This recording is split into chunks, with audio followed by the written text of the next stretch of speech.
Hey everybody, and welcome back to the channel. My name's Sam and this is HomeFront Wargaming. So today I want to talk about something that is one of the trickiest parts of wargaming or tabletop gaming in general, which is creating a balanced game. And now when I'm talking about a balanced game, I'm not talking about having mirror image on the table.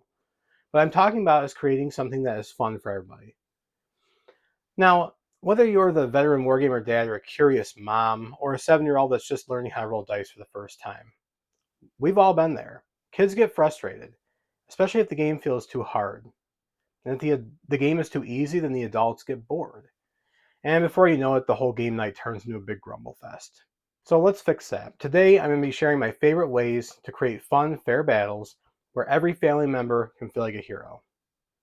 So let's talk for a second about the challenge of balance. So one of the best parts about tabletop wargaming is the fact that it's tactical and it's competitive. But when you're playing with kids or anyone who's new to the game, the balance can get very tricky. As parents and experienced players, we understand the rules a little bit better. We've probably been playing them for longer, and we have a better concept of what's going on, especially if you're reading a thick rule book. But for kids playing against you, that can feel like they're getting steamrolled, and that is not going to create a fun scenario for them.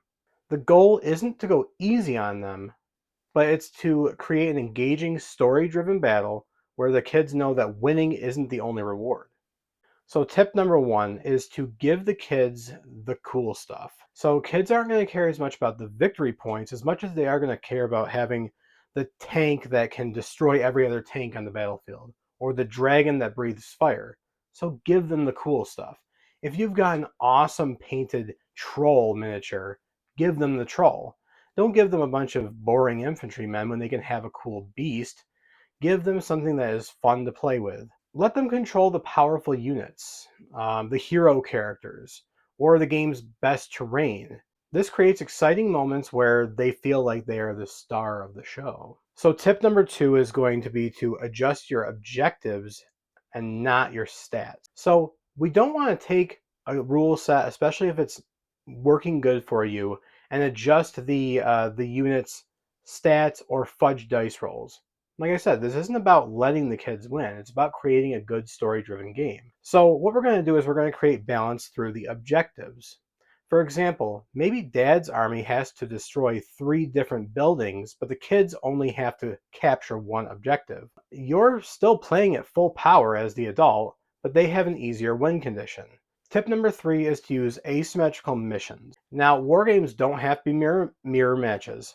We don't want that, like I said earlier. We want to make sure that we're sticking to a historical scenario, but try to create missions within that scenario where each side has different roles. Maybe Dad's squad is defending a fortress and the kids are launching a daring rescue mission. The narrative focus makes it feel more like a story and less like a straight up competition. So tip number 4 is to add a team advantage for the kids. And so that if there are 2 or 3 kids that get to play against the adult, that's automatically going to make them feel like they have an advantage. And when kids feel like they have an advantage and they have a better chance of winning, it's going to bring them back to the table again and again and again. Now, you may actually have the advantage because of the fact that you're the adult, you know the rules better, maybe you even have a bigger army. But the combination of all those kids teaming up against you is going to be super fun, especially if they do get a win on Dad. It's going to feel even better because they know they worked together. Tip number 5 is to reward the epic moments, not just the victory. So kids love recognition. You need to make sure that during the game you recognize them when something goes their way. Let's say they roll a natural 6 to destroy a tank. You should automatically get up and cheer, high five them. It doesn't matter that they killed your unit, because the important part is about getting them back to the table again and again and again. So the more recognition you give them for the little victories, the more likely they are to come back. And a fun idea might be to give them some incentive if they win by giving them a small prize, a treat like a candy bar, or maybe even just simply allowing them to write and choose their next scenario. That could be enough to bring them back to the table over and over again. So here's a quick example scenario that I really like. So the dad plays a small squad of elite soldiers. These guys are top of the line commando types, but they have a tough mission, which is going to be to hold a bridge. The kids command a much larger force of rebels, lower quality troops, with backup vehicles. The kids don't have to wipe out dad to win. All they have to do is get one unit across that bridge. So this creates drama, forces strategic thinking, and keeps the game tense right until the last dice roll. The kids get to feel awesome while they're storming that bridge. So balancing games for all ages isn't about making things easier. It's about making the experience more fun. If the kids feel like heroes and feel challenged, that's a win for everyone. Balancing games for all ages isn't about making it easier. It's about making it more dramatic, more fun, and creating better moments that you can talk about later on. If the kids feel like heroes and you can feel challenged, that's a win for everybody. So now, just a quick hobby update for the week. I actually didn't get a ton of painting done this week. I did finish up the cavalry for the blue risk pieces, and they are all finished now. And I based them 2 cavalry to a stand on 1-inch square bases, just the exact same bases that I used for the infantry.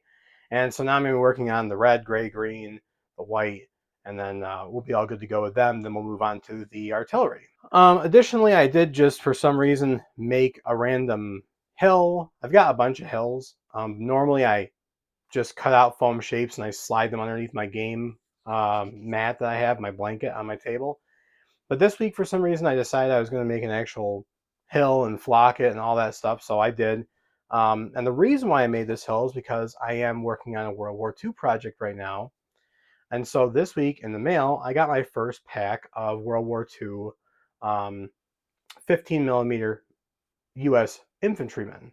And now I've played World War II scenarios before, but this is the first time I wanted to do a 15 millimeter project. The 15 millimeter infantry come from Old Glory. They're the command and decision 15 millimeter line for U.S. Army during World War II. I was a little bit surprised how small they were, as I've got quite an extensive line, or an extensive collection, I should say, of the Old Glory 15 millimeter in their cowboy ranges, as well as their Indian Wars ranges and some of the horror stuff. Although that is all Blue Moon products, and some of the threads I've read on Reddit and things like that, and some other forums have said that they believe that Blue Moon is closer to an 18 millimeter or maybe even a 20 millimeter product. So with that being the case, I wasn't as discouraged as I was when I first pulled them out of the bag. I definitely thought they were teeny, closer to a 10 mil. But now that I'm comparing them between some other 10 millimeter figures I have, they look pretty good. And I painted up one today, actually, and I was very happy with the detail on it and the way it looks on a base.